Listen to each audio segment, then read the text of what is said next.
Assalamualaikum warahmatullahi wabarakatuh. Orang perempuan hok jadi demam bila ia mari he ataupun orang panggil pasal Thai kata kai tap redu. Kai tap redu demam mari he. Dia mari he dulu lepas tu dia demam. Nah, dia mari he lepas tu dia demam. Lepas tu dia makan ubat hospital pun tak sembuh, gapo pun tak sembuh. Lepas demam mari he ni sangat seksa bagi orang perempuan lah. Sangat seksa. Supi buah cermai. Tapi Supi tak ada ambil buah ni. Supi ambil kulit dia nah. Ni buah cermai ni, buah dia ada sikit. Tapi dari ni Supi nak ambil kulit pokok cermai lah. Kulit pokok dia ni di sini ni Supi nak ambil. Ni buah dia, lepas tu kulit pokok dia kita pergi rebus minum bagi orang hok jadi sak demam tap redu.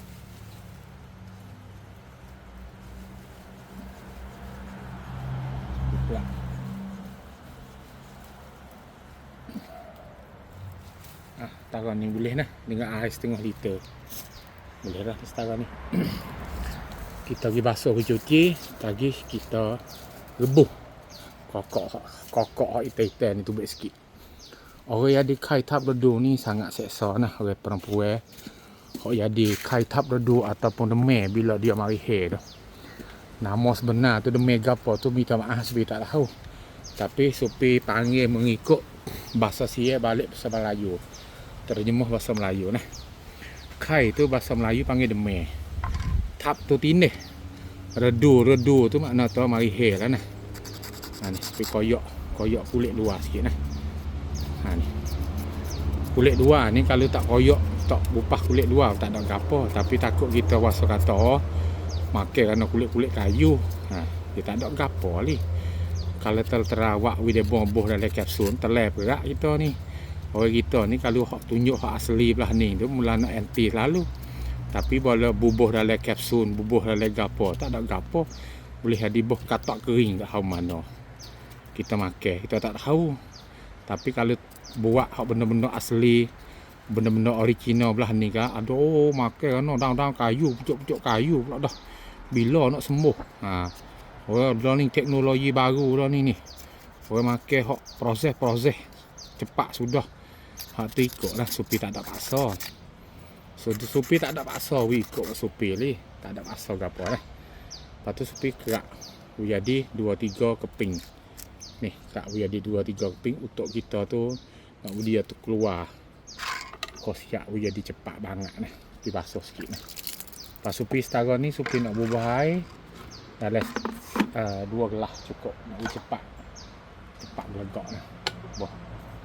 Buah air dalam 2 gelas. Okey.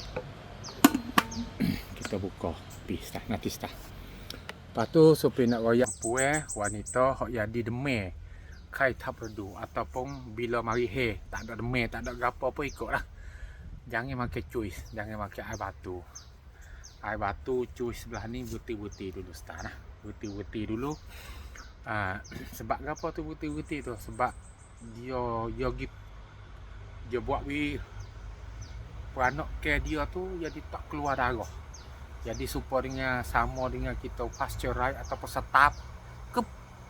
Hak ni nak keluar darah, bagi kita pergi minum benda sejuk, darah tu jadi beku. Kalau darah beku tu keluar tubik tak habis. Keluar tubik tu tidak habis, kalau keluar tubik tidak habis tu dia sama juga dengan kita ni buai air besar tidak lawas.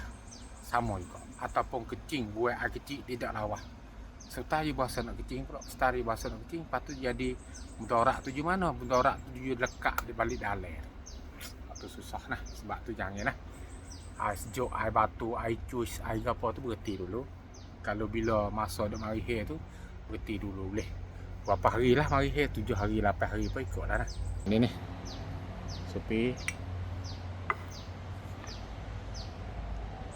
Okey. Air dia bukan kata jenis sangat ni, nak jadi kelak-kelak nampak air ni. Air nampak apa keruh-keruh sikit ni. Terah tengok wasalah nah. Bismillahirrahmanirrahim. Kelak-kelak sungguh. Tengok air pun tahu dah. Bukan duk bijak tapi tengok itu kelak ni belah ni, kelak sungguh. Sebab tu kalau orang panggil kata demam mari he, Ataupun demam tak ada mari he pun boleh makan boleh buat, boleh minum. Orang hak demam tak sembuh, boleh ambil kulit cuma, kulit cermai ataupun pelak makyum. Bahasa Thai dia panggil kata pelak ton makyum. Ambil mari, orang panggil kata ambil mari rebuh untuk minum sekarang ya. Sudah cukup nah, mudah-mudah. Kelak-kelak. Patu kalau ya di demam mari he patu demam teko hari panggil kai tap redu demam he tu 2-3 kali pun minum lah insyaallah mudah-mudah. Assalamualaikum, minum panas nah, jangan minum sejuk. Assalamualaikum warahmatullahi wabarakatuh.